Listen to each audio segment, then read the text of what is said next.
Alhamdulillah wassalatu wassalamu ala Rasulillah wa ala alihi wa sahbihi wa man wala. Asyhadu an la ilaha illallah wahdahu la syarika lah. Asyhadu anna Muhammadan abduhu wa rasuluhu la nabiyya wa rasulahu ba'da. Allahumma shalli wa sallim ala sayyidina Muhammadin wa ala alihi wa sahbihi wa man tabi'ahu bi ihsanin ila yaumiddin. Allahumma la sahla illa ma ja'altahu sahla wa anta in syi'ta taj'alul hazana sahla. Rabbi shrah li sadri wa yassir li amri wa hlul 'uqdatam min lisani yafqahu qawli. Allahumma la taj'al musibatana fi dinina wa la taj'al dunya akbar hammina wa la mablagha ilmina. Allahumma 'allimna ma yanfa'una wa anfa'na bima 'allamtana wa zidna ilma wa jannibna ma yadurruna fi dinina wa dunyana ya arhamar rahimin. Ya hayyu ya qayyum bi rahmatika nastaghith aslih lana syu'unana kullaha wa la taqilna ila anfusina tarfata 'ainin. Allahumma anta rabbi la ilaha illa anta khalaqtani wa ana 'abduka wa ana ala ahdika wa adika mastata'tu a'udzu bika min syarri ma sana'tu abu'u laka bi ni'matika alayya wa abu'u bi dhanbi faghfir li fa innahu la yaghfiru dhunuba illa anta. Ba'du. Ma'asyiral hadirin, Bapak Ibu sholihin sholihat, jemaah salat maghrib Masjid Al-Hidayah yang dimuliakan Allah Ta'ala. Alhamdulillah, mari kita bersyukur kepada Allah Subhanahu wa Ta'ala atas semua nikmat dan karunia yang Allah sempurnakan untuk kita. Pada malam hari ini Allah kembali izinkan kita dapat hadir di majelis ilmu yang kita istiqomahi bersama. Kita meminta dan memohon kepada Allah semoga semua usaha yang kita keluarkan untuk bisa hadir di majelis ilmu ini setiap tapaknya bernilai pahala di sisi Allah Subhanahu wa Ta'ala. Setiap langkahnya menghapuskan dosa dan setiap jerih payahnya memudahkan jalan kita menuju surga. Amin Allahumma amin. Kemudian salawat dan salam semoga senantiasa tercurah limpahkan untuk Nabi kita Muhammad sallallahu alaihi wasallam, para keluarga, para sahabat, para tabi'in, para tabi'ut tabi'in, dan orang-orang yang berusaha istiqomah di atas jalan kebenaran. Masyaallah hadirin dimuliakan Allah. Pembahasan kitab sudah sampai mana ya? Kitab wudhu. Masya Allah, sudah jauh ya. Baik, terakhir saya membahas kitab ini sampai sampai Bismillahirrahmanirrahim ya. Baik, coba Bapak Ibu buka halaman 1. Halaman 22. Buka halaman pertama coba.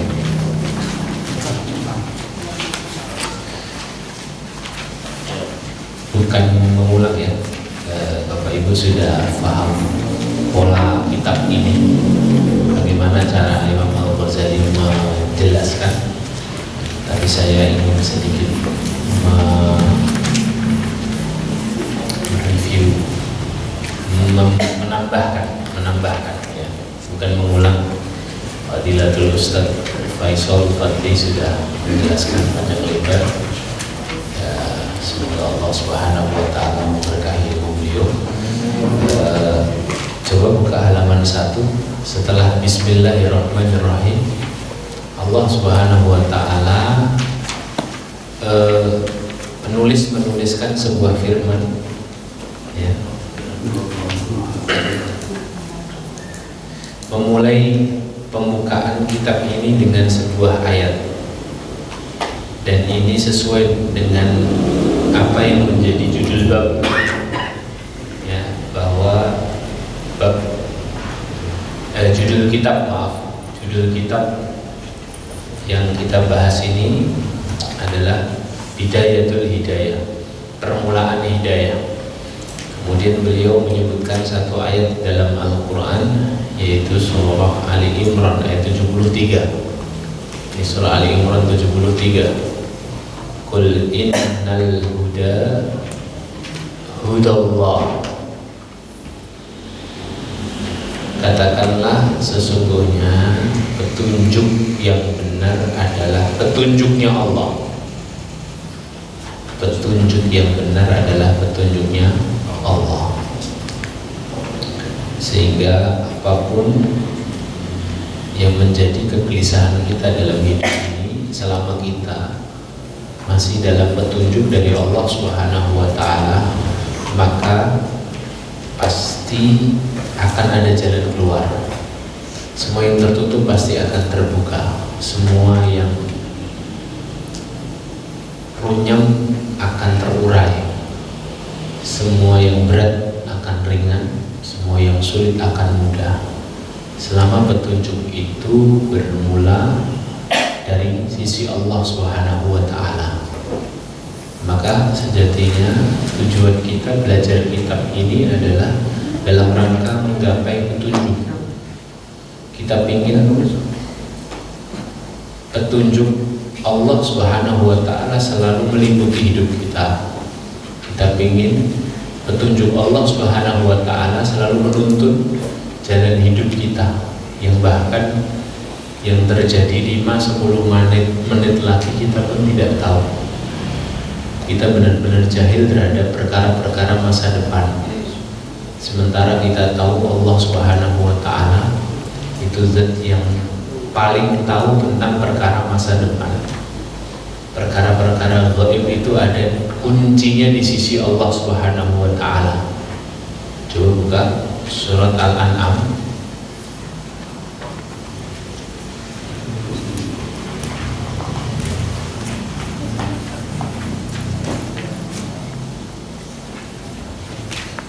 ayat ke surat ke-6 ayat ke-59. Allah berfirman, A'udzu billahi minasyaitonir rajim, wa indahu mafatihul ghaibi la ya'lamuha illa hu. Dan di sisinya lah, di sisi Allah, mafatihul ghaibi, terdapat kunci-kunci semua perkara ghaib. Di antara makna perkara ghaib itu perkara-perkara yang belum terjadi, perkara-perkara masa depan. Ada di sisi Allah kunci-kunci itu. La ya'lamuha illahu, dan tidak ada satupun yang mengetahuinya kecuali dirinya Allah. Ya. Dan nanti tafsir Mafatihul Ghaib itu ada di surat 31 ayat ke-34. Coba dengan buka surat Luqman ayat terakhir. Sebagian ulama mentafsirkan Mafatihul Ghaib atau perkara-perkara masa depan, perkara-perkara gaib yang kita sama sekali tidak bisa merabanya dan tidak bisa menebaknya, itu ada di surat 31 ayat 34. Innallaha indahu ilmus sa'ah, sesungguhnya di sisi Allah ada 5 ilmu. 5 ilmu ini 5 ilmu yang ilmunya sama sekali tidak dibeberkan kepada makhluknya. Ini semuanya di sisi Allah. 1, ilmu sa'ah, kapan terjadi hari kiamat. Ini tidak ada informasinya. Di kiamat aja sesuka Allah. Ya, hanya dikasih tanda-tanda ya. Ya, makanya datang malaikat Jibril dalam bentuk manusia ke hadapan Nabi SAW di majelis Nabi seperti ini, kemudian tanya, ya Muhammad mata sa'ah, wahai Muhammad kapan terjadi hari kiamat? Kemudian Rasulullah bersabda, man mas'ulu anha bi'alama minas sa'il, yang ditanya tidak lebih tahu daripada yang bertanya. Nah, pas dijawab begitu, para sahabat mulai bertanya-tanya, ini siapa ini yang nanya ini? Rasulullah yang ditanya aja bilang yang ditanya tidak lebih tahu daripada yang bertanya. Kemudian yang bertanya malaikat Jibril yang menjelma sebagai seorang laki-laki itu bertanya lagi, akhbirni an amaratiha, kalau begitu kabarkan kepadaku tentang tanda-tandanya. Nah, kalau tanda-tanda Rasulullah dikasih kabar, dikasih ilmu sama Allah. Ya, fa antarul hufatal uratal alata ri'a as-sa'iyata tawaluna fil bunyan. Rasulullah, salah satu tandanya kamu akan menyaksikan ya antalidal amatu rabbataha, itu yang pertama. Jadi Rasulullah menyebutkan 2 tanda waktu itu. Dalam hadis-hadis yang lain ada banyak tanda, termasuk munculnya Dajjal dan sebagainya.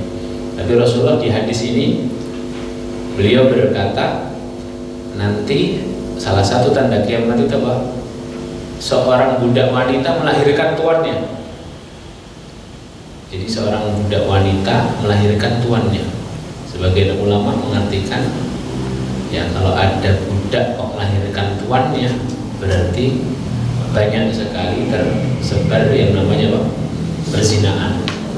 Ya, jadi sampai bingung mana yang bapak, mana yang anak, saking banyaknya perzinahan. Kemudian yang kedua Rasul mengatakan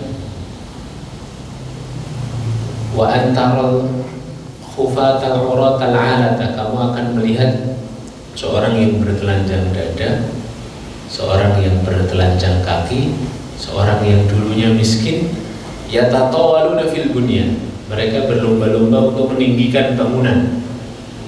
Siapa ini? Bangsa Arab. Ya, saat dulu minyak belum terbuka untuk mereka, gas alam belum terbuka untuk mereka, mereka ini miskin, berada di sebuah tanah yang sangat gersang, kering kerontang, tidak ada apapun di dalamnya. Tapi ketika Allah membukakan dunia untuk mereka, mereka berlomba-lomba untuk meninggikan bangunan. Hari ini kita lihat ya, ada Burjul Khalifah, ada apa kalau di depan Ka'bah itu ada Zamzam Tower. Ya. Jeddah MBS ini mau bikin bangunan tertinggi di dunia di Jeddah 1 kilometer, 1 kilometer tembus awan ya. Ya. Ya. Dan seterusnya. Nah, tanda-tanda tahu ilmunya, tapi kalau kapannya ini tidak tahu. Ini termasuk ilmu ghaib ya. Nah, ini yang pertama. Terus yang kedua, wa yunazzilul ghaitha, dan Allah lah yang menurunkan air hujan. Jadi ilmu hujan itu juga termasuk mafatihul ghaib. Ya, mau puluhan pawang hujan didatangkan untuk mengawal sebuah seremoni pembukaan Piala Asia misalnya. Kalau Allah takdirkan hujan ya hujan. Kalau Allah takdirkan nggak hujan ya nggak hujan. Itu ilmunya Allah, kuasanya Allah, kehendaknya Allah. Ya, kalau manusia hanya bisa memprediksi. Berapa sering kita melihat awan sudah mendung gelap, tapi ternyata tidak turun hujan kan? Tapi kadang juga tidak ada awan mendung tapi turun hujan gitu. Ya, ternyata hanya terbawa oleh angin kemudian turun hujan di sini. Mendungnya padahal di Boyolali, misalnya di Boyolali kota sana, tapi yang hujan sini. Ya. Nah, itu yang kedua. Yang ketiga, wa ya'lamu ma fil arham, dan dialah zat yang maha mengetahui tentang urusan rahim. Bab rahim ini, bab keturunan ini. Ya, itu juga dalam kuasa Allah Subhanahu wa taala, termasuk mafatihul ghaib. Kunci-kunci perkara masa depan yang kadang kita tidak tahu ya. Ya, orang sudah divonis tidak bisa punya anak, ternyata dengan izin Allah punya anak. Ya. Orang divonis, orang yang Allah Subhanahu wa taala kasih kemampuan untuk bisa punya anak banyak, tapi ternyata kalau Allah nggak berkehendak kemudian ya akhirnya orang ini memilih untuk tidak punya anak, ya, terus Allah tidak kasih anak dia, dan itu terserah Allah Subhanahu wa taala urusan rahim itu. Baru sisanya yang dua adalah wa ma tadri nafsun madza taksibu ghadan. Tidak ada satupun jiwa yang tahu rezekinya besok pagi. Jadi urusan rezeki, pekerjaan itu juga rahasia Allah Subhanahu wa taala. Wa ma tadri nafsun bi ayyi ardin tamut, dan tidak ada satupun jiwa yang tahu di bumi mana dia meninggal. Ya. Ada yang unik dari ayat ini ya, dua ilmu yang terakhir itu dibuat Allah Subhanahu wa taala dengan tata bahasa yang sama. Wa ma tadri nafsun bi madza taksibu ghadan wa ma tadri nafsun bi ayyi ardin tamut. Pakai kalimat wa ma tadri nafsun. Tidaklah satu orang pun yang tahu di bumi rezekinya besok pagi, dan tidaklah satu jiwa pun yang tahu di bumi mana dia meninggal. Ya, para ulama mengkaitkan dua ilmu ini dan kemudian mengatakan, ya, ilmu rezeki sama ilmu kematian itu saling berkaitan. Sama-sama ilmunya itu ilmunya Allah. Berapa banyak orang yang dulu sekolahnya apa, rezekinya sekarang apa, ya kan? Berapa banyak orang yang Allah sembunyikan rezekinya, kemudian Allah bukakan, padahal dia juga tidak pintar-pintar amat, tapi rezekinya banyak. Dulu kognitifnya sekolahnya nggak terlalu pintar, tapi rezekinya lebih berlimpah. Orang yang sekolahnya sampai tinggi ternyata rezekinya segitu-gitu aja. Nah, itu ilmu rezeki. Nah, dikaitkan Allah sama ilmu kematian itu sebagai sebuah pesan bahwa seseorang itu tidak akan dimatikan Allah sampai semua rezekinya diberikan dalam hidupnya. Artinya apa? Kalau kita masih bisa membuka mata di pagi hari, berarti masih ada jatah rezeki buat kita. Jadi jangan pernah khawatir dalam bab rezeki. Kenapa? Karena selama kita masih bisa bernafas, selama kita masih bisa melanjutkan hidup, berarti masih ada jatah rezeki buat kita. Bahkan Al-Hasan Al-Basri rahimahullah ta'ala mengatakan, malaikat maut itu mendatangi setiap kita itu sehari 3 kali, dengan diizinkan Allah membawa catatan rezeki masing-masing setiap kita. Jadi kalau jatah rezekinya memang belum habis, memang belum jatahnya mati, ya hanya dilewatin saja, diabsen saja, ya. Sampai benar-benar jatah rezeki habis, baru kemudian seseorang itu baru bisa diwafatkan, ya. Lan yamuta ahadun hatta yustawfa rizquhu, dalam sebuah hadis. Seseorang tidak akan dimatikan sampai dicukupkan semua jatah rezekinya. Nah, ini ilmu ilmu ghaib atau mafatihul ghaib itu dimana? Kembali ke Al-An'am 59 tadi, ya. Wa indahu mafatihul ghaib la ya'lamuha illa, dan di sisi Allah ada kunci-kunci perkara gaib yang tidak ada satupun orang yang mengetahuinya kecuali hanya Allah Subhanahu wa taala. Wa ya'lamu ma fil barri wal bahr, dan dialah zat yang mengetahui apa yang ada di darat dan apa yang ada di laut. Semua Allah tahu. Yang ada di darat Allah tahu, yang ada di dasar-dasar laut Allah tahu. Ya. Laut itu ternyata juga berlapis sendiri. Laut itu berlapis. Artinya kehidupan di laut itu ya tergantung kedalamannya. Ya, saya beberapa waktu lalu ke mana? Karimun Jawa, dakwah di sana, sama penduduk sekitar, diajak wisata air seharian. Terus ada lokasi itu yang di situ ada Nemonya. Nemo itu ikan badut kayak indah gitu. Ikannya itu kecil, lucu, warnanya oranye, seleret hitam putih gitu. Dan ternyata ikan Nemo itu bukan ikan yang bisa hidup di kedalaman 2-5 meter. Dia hidup di kedalaman 5-10 bahkan 20 meter. Jadi bukan ikan yang di atas gitu. Ya, kesimpulannya. Tapi kita bisa melihat kenapa? Karena anemonya namanya, tempat hidupnya kayak terumbu karang yang mekar-mekar gini nih, yang di bawah itu ikan-ikannya dibawa oleh para nelayan-nelayan ini atau orang-orang lokal yang kemudian memang ingin menunjukkan kepada wisatawan ini indahnya Nemo ini. Jadi dari bawah diambil, diangkat ke kedalaman 2-5 meter tadi, sak rumah-rumahnya, karena kalau tidak sama rumahnya si ikan ini tidak mau bercokol di situ. Ya. Nah, kesimpulannya semakin dalam lautannya berarti semakin indah ikan-ikannya gitu. Dan kita yang snorkeling pakai alat yang gini saja itu melihat ke bawah sudah macam-macam ikannya, indah. Apalagi ke bawah lagi gitu. Nah, hadirin muliakan Allah, Allah mengetahui semuanya itu.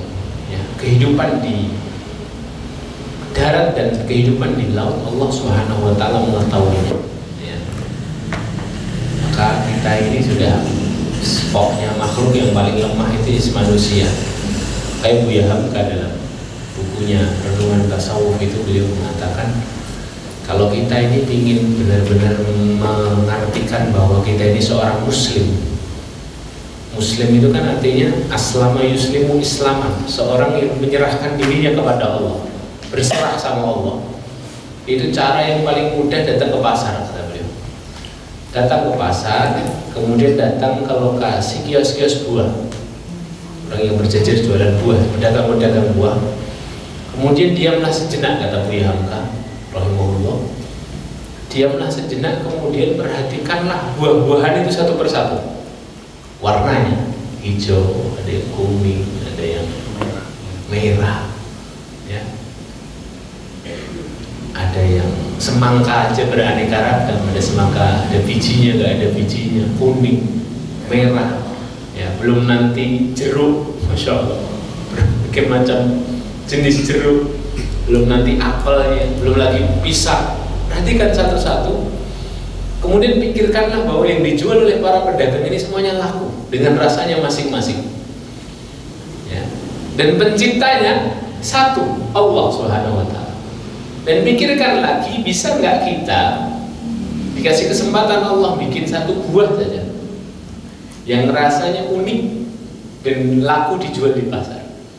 Tidak mampu kita, bahkan kita hanya bisa merasakan, kita hanya bisa melihat, ya, menikmati saja, nggak bisa buat.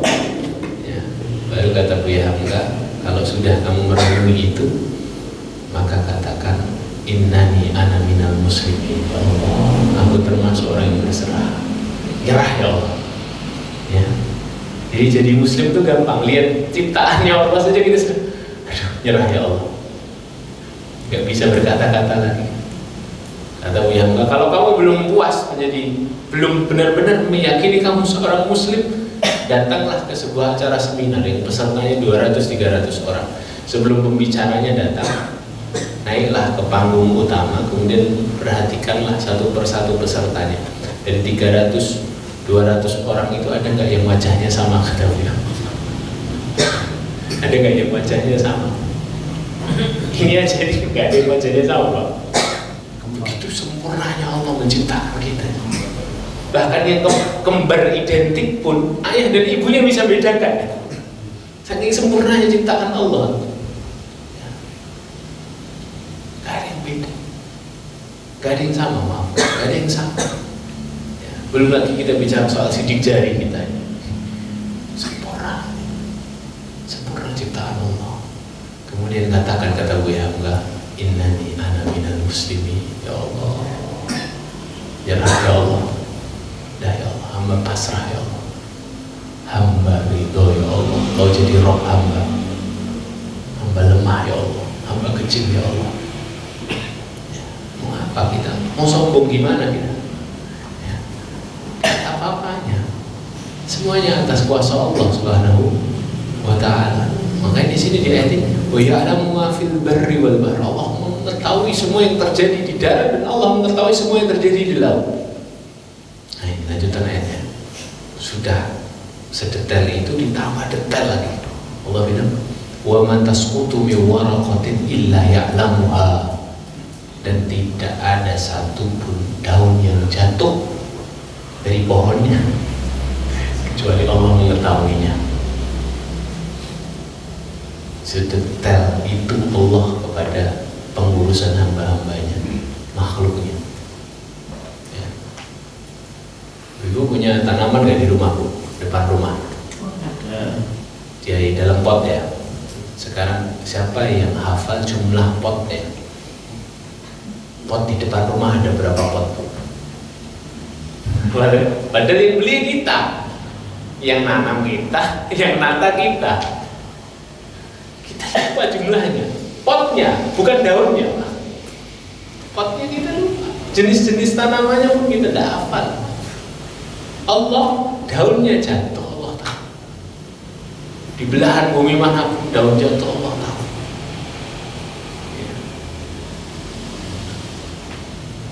Wala habbatin fi zulumatil ardi wala rabbin wala yabisin illa fi kitabim mubin, kata Allah. Dan tidak ada sebutir biji pun yang ada di dalam kegelapan bumi, kegelapan tanah, dan tidak ada pula sesuatu yang basah atau yang kering yang tidak tertulis di dalam kitabnya Allah. Semuanya Allah tahu. Semua yang terjadi Allah tahu detail. Artinya apa hadirin muliakan Allah? Semuanya atas kuasa dan atas pengetahuan Allah. Alimun bidzatis sudur, gitu kan. Allah Maha mengetahui apa yang ada di dalam dada manusia. Ya'lamu kha'inatal a'yuni wa ma tukhfis sudur, dalam ayat yang lain. Dialah zat yang mengetahui mata-mata yang melirik, dan dialah zat yang mengetahui apa yang tersembunyi dalam dadanya seseorang. Jadi Allah itu mengetahui segala hal. Artinya apa yang terjadi, apa yang akan terjadi, apa yang telah terjadi, apa yang sedang terjadi, apa yang akan terjadi ternyata tidak terjadi, semuanya dalam kuasa Allah. Makanya kalimatnya qul innal huda hudallah. Kalau kamu cari petunjuk yang benar, ya petunjuknya Allah sudah. Siapa yang lebih tahu semua yang terjadi di muka bumi ini melebihi Allah? Tidak ada. Tidak ada ini. Makanya ini udah kalimat pertama itu sebenarnya kalimat yang menghentak. Setelah Bismillahirrahmanirrahim, qul innal huda hudallah. Dan kita pingin hidup kita ini dalam bimbingan petunjuk Allah Subhanahu wa ta'ala. Amin Allahumma amin. Makanya kan kalau witir, doa pertamanya witir, Allahumma, terlepas panjenengan witir subuh atau enggak ya. Cuman witir itu kan tidak hanya soal witir subuh ya, ada kunut subuh ya. Ada kunut witir juga. Nah, saya biasanya kunutnya pas witir gitu maksud saya ya. Ada kunut subuh, ada kunut witir, ada kunut 15 terakhir Ramadan ya. Doa pertamanya apa? Allahumma hadina fi man hadait. Ya Allah, kasih kami petunjuk fi man hadait, sebagaimana orang-orang kamu beri petunjuk ya Allah. Jadi kita ini ingin masuk golongan muhtadin, orang-orang yang diberi petunjuk ya. Itulah alasan mengapa masjid ini namanya Al-Hidayah, masjid petunjuk. Dan berapa ribu nama masjid Al-Hidayah di Indonesia ini, kalau usah Jawa Tengah aja berapa ratus bahkan ribu. Karena semua orang ingin dapat huda, ingin dapat hidayah, gitu ya, ingin dapat hidayah, ya.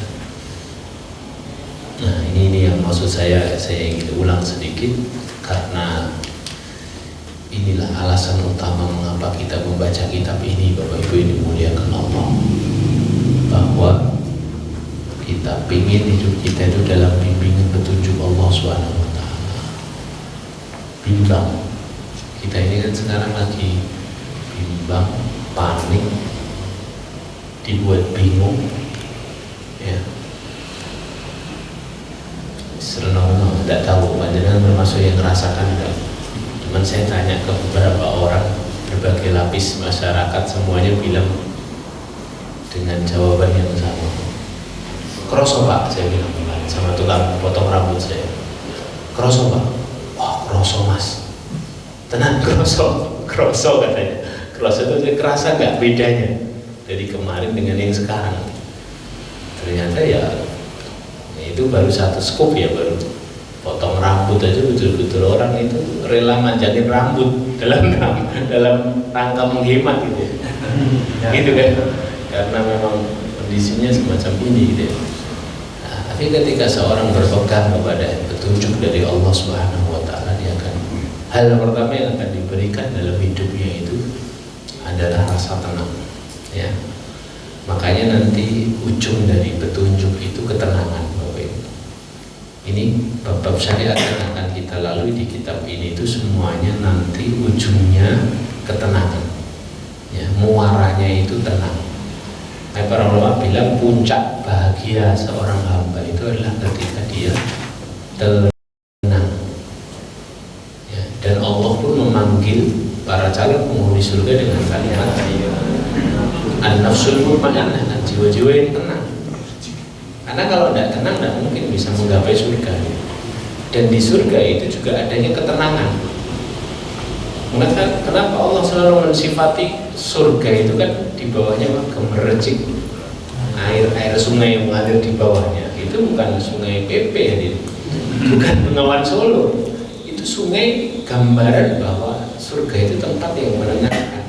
Karena biasanya tempat yang ada gemericik airnya itu kan menenangkan, ya, bawahnya itu menenangkan, dan itulah surga, ya, seperti itu.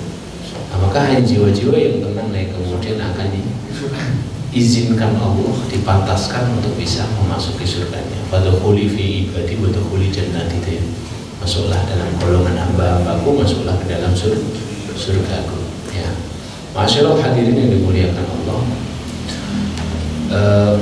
Ini mau kesepakatan panjenengan ini kita lanjut wudu atau diulas pelan-pelan kembali atau gimana? Oh. Diulas pelan-pelan. Ikut Ustaz. Gimana Bapak? Ikut Ustaz. Ikut ya. Iya. Baik, saya baca sedikit ya. Saya baca dari mukadimah. Ini mukadimah ini penting sekali, hadirin yang dimuliakan Allah. Nanti yang sudah disampaikan oleh Ustaz Faisal di beberapa pertemuan terakhir nanti kita percepat aja. Mukadimah ini ya saya baca ya. Berkata seorang syekh yang besar, imam yang sangat terkemuka, al-alim al-allamah, pembela Islam, membawa banyak berkah bagi manusia, Abu Hamid Muhammad bin Muhammad bin Muhammad bin Ahmad Al-Ghazali. Semoga Allah mensucikan roh beliau dan menyinari kuburnya. Amin. Al-Ghazali ini hadirin dimuliakan Allah, seorang yang terlahir memang dipilih Allah Subhanahu wa Ta'ala menjadi seorang yang nanti akan menjadi pelita, ya, akan menjadi pelita.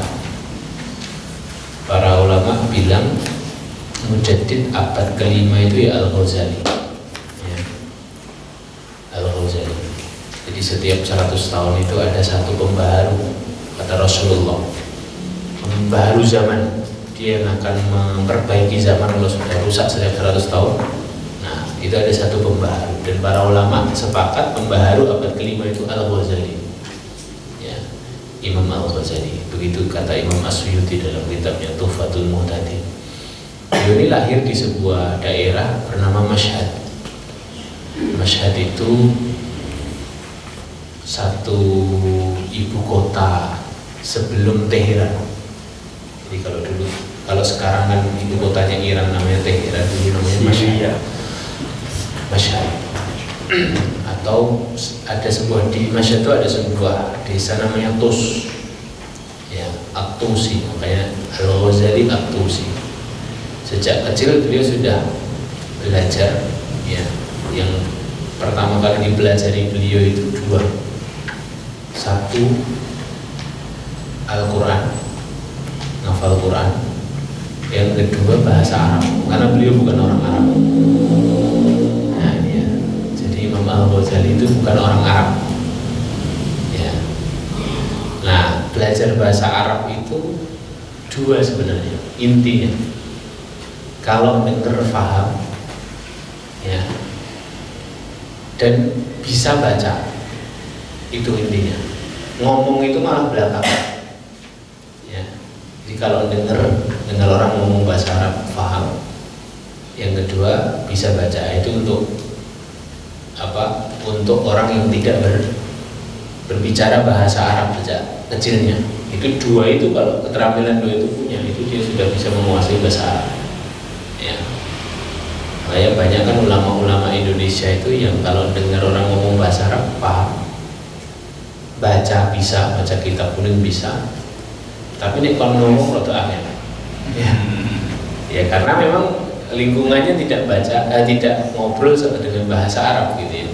Tapi mereka, masya Allah, kitab-kitab mereka tersohor, termasuk satu kitab yang saya ngaji itu kitabnya Imam Syekh Nawawi Al-Bantani itu. Ya, beliau ulama Indonesia yang tersohor, karyanya sangat banyak dan diakui oleh ulama-ulama Islam. Gitu. Ya. Sampai usia 15 tahun Imam Al-Ghazali itu belajar fikih. Fikih yang dipelajari adalah fikih Syafi'i. Ya. Nah, sampai kemudian dia belajar sama ustadznya. Ya. Kemudian diutus, belum kemana-mana, belum ke luar kota, belum keluar daerah. Jadi ulama itu punya tradisi dalam belajar, mereka itu tidak akan keluar daerah sebelum semua ilmu yang ada di negerinya habis. Nah, serap semuanya. Ya. Nah, kita harusnya punya tradisi ilmu begitu. Ya, kita itu tinggal di Solo Raya, ya kita habiskan dulu semua ilmu yang ada di Solo. Baru setelah itu rehlah pindah ke kota yang lain. Itu tradisinya ilmunya para ulama. Kemudian usia 15 sampai 20 beliau belajar ke Georgia. Ya.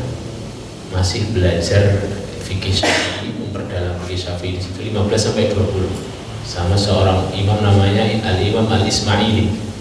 Ya, sampai ada cerita beliau itu pernah dibegal. Ya, bawa tas dibegal sama penjahat. Kemudian mau diambil tasnya, kemudian Imam Al-Ghazali bilang jangan ambil tasku. Ya, karena di dalamnya ada catatan ilmu yang selama ini aku catat dari guruku jauh di Georgia. Ya, Georgia itu kalau sekarang Eropa ya maksudnya. Eropa bagian timur gitu ya, bagian kayak Bulgaria, Yunani, Georgia gitu ya. Jadi jauh perjalanan. Lah si bekar ini bilang, payah berarti kamu nih, belajarmu nggak serius. Kata bekar ya, karena ilmumu masih bisa dicuri. Ya, terus ada kalimat yang terus dikenang oleh Imam Al-Ghazali, al-ilmu fi sudur la fi sudur, kata si bekar nih. Bekarnya malah ngasih tausiah. Ya, ilmu itu di hati bukan di kertas, fi sudur ya. Al-ilmu fi sudur la fi sudur gitu. Ya. Lah, semenjak itulah kemudian dari usia 20 sampai 23 tahun Imam Al-Ghazali itu menghabiskan waktunya nggak nambah ilmu. Tapi untuk murojaah, untuk ngulang semua ilmu yang selama ini dipelajari sama beliau, dihafal semuanya. Ya. Sampai usia 23 tahun. Ya. Nah, sampai ketika 23 tahun ya beliau belajar dari Imam Haramain, ya Naisaburi, imamnya ulama Syafi'i dulu terbesar, ya punya kitab namanya Al-Waraqat, ya belajar dengan beliau sampai kemudian Al-Haramain ini meninggal, wafat. Ya. Jadi belajar itu harusnya begitu Bapak Ibu. Tradisinya ulama dulu belajar itu sampai ilmu ulama itu habis, sampai ulama yang kita berguru kepadanya dah kamu berguru ke tempat yang lain, atau sampai ulama itu wafat. Gitu. Dia habis diserap semua ilmunya. Ya, sampai kemudian dari 23 tadi ke 33 di 10 tahun ya beliau sudah jadi ulama yang sangat tersohor. Jadi ada satu universitas namanya Universitas Nizamiyah. Universitas Nizamiyah itu universitas di Daulah Abbasiyah yang sangat terkenal. Kalau sekarang itu kayak Harvard ya gitu. Ya, jadi semua orang-orang kaum muslim itu belajarnya di situ. Ya, Nizamiyah di Baghdad. Ya, belajar di situ. Guru besarnya beliau nih Al-Ghazali. Sampai beliau dekat dengan para umaro, ya bahkan disiapkan rumah sendiri. Sampai kemudian di sini ada di tarjamah kitab ini ada secara singkat tapi ya. Sampai kemudian beliau itu di puncak karirnya usia 33 tahun itu disindir sama ponakannya, ya, disindir sama ponakannya. Sini kayaknya ada di kitab ini. Intinya adalah, nah ini halaman 19 Romawi ya. Ponakan beliau atau apa ya, sepupu atau ponakan saya lupa. Kalau di sini adik beliau datang kemudian melantunkan puisi. Engkau perintah mereka untuk giat beribadah, tapi engkau justru teladan yang lemah. Engkau lihai menyampaikan ilmu namun jauh dari hidayah. Ya. Engkau pandai memberi nasihat tapi tidak mendapat ibrah, tidak mendapat pelajaran. Wahai batu penajam pisau. Jadi Kang Mas ini dipanggil sama adiknya, wahai batu, ya apa? Bongkar ya. Wahai batu penajam pisau. Sampai kapan engkau hanya membuat pisau tajam, maka tapi kamu sendiri tumpul. Wah, ini kalimat-kalimat ini tuh nyindir banget.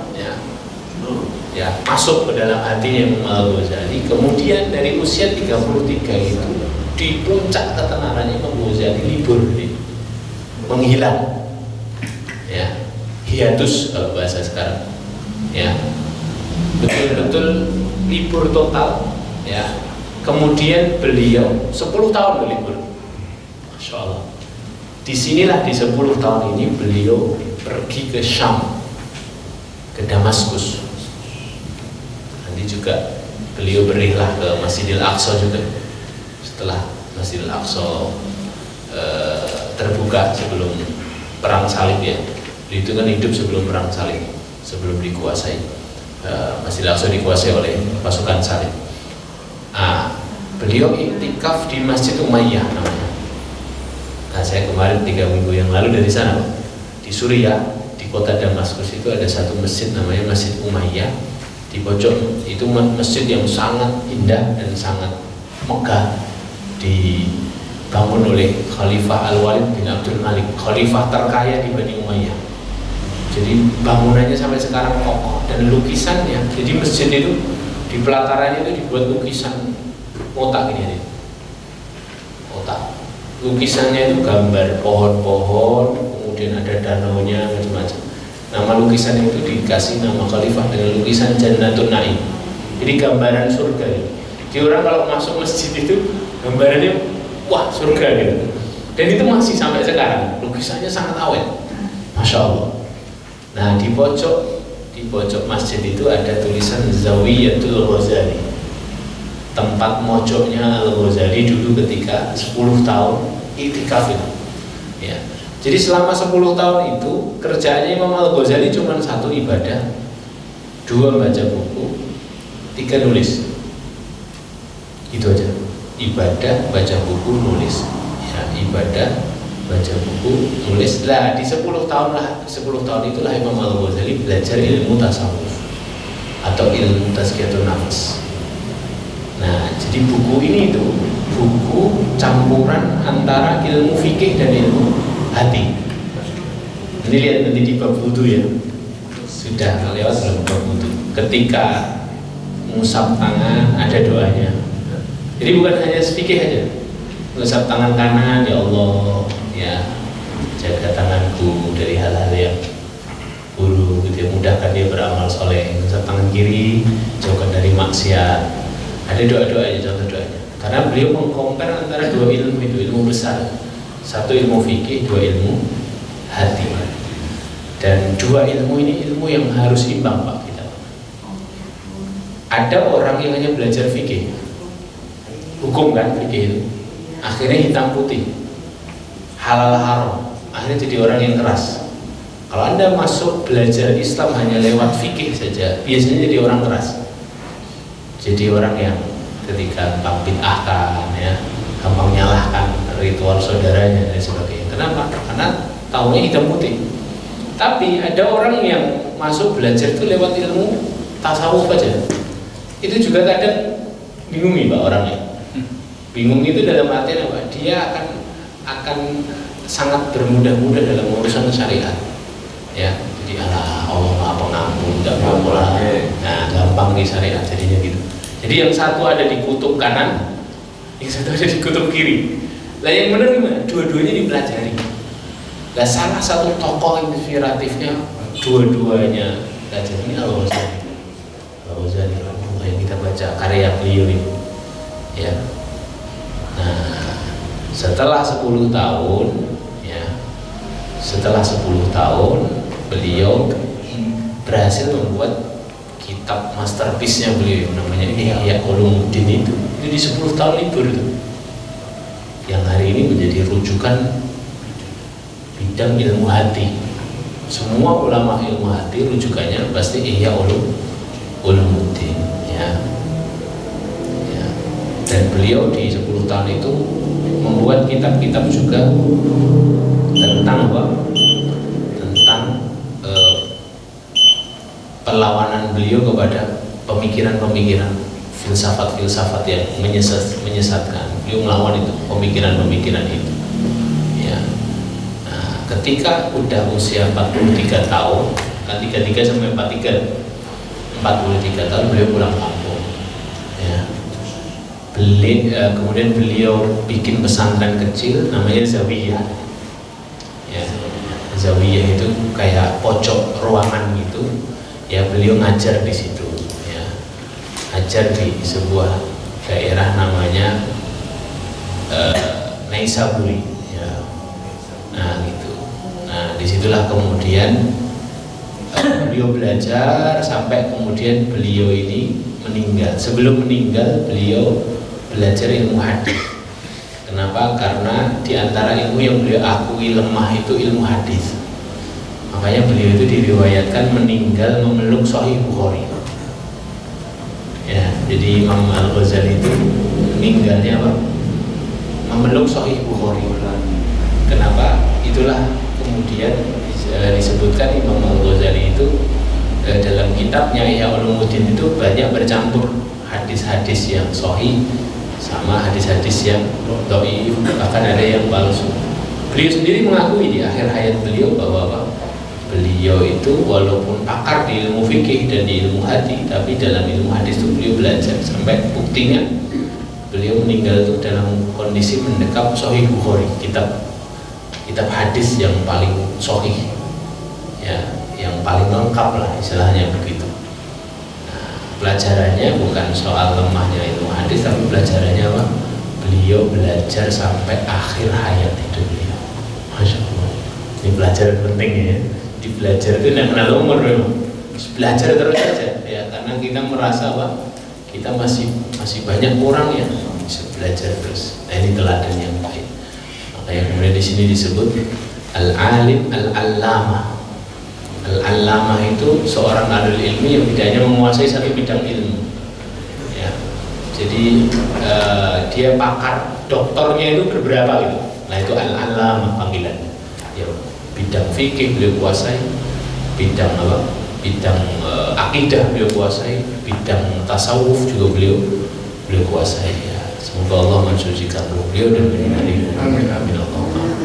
Ya, jadi kalau kita melihat terjemah atau lihat apa biografinya ulama itu, ya kita jadi membaca kitabnya itu jadi lebih antusias Pak, karena ini karya besarnya para ulama, ya, sehingga kalimat per kalimat itu bisa kita nikmati, gitu ya, bisa kita nikmati, dan kita juga berharap mendapat barokahnya ilmu dari beliau, ya, barokahnya ilmu yang Allah berikan kepada beliau, ya, dan ulama-ulama Islam yang lainnya. Itu hadirin yang dimuliakan Allah. Sampai sini mungkin ada pertanyaan. Sini dulu.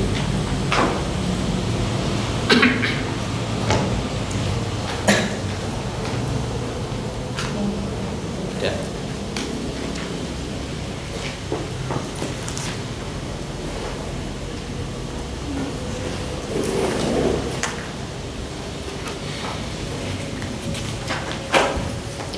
Jadi kalau tidak ada, disimpan dulu, nanti kalau ada pertanyaan ditulis, nanti di pertemuan berikutnya bisa ditanyakan.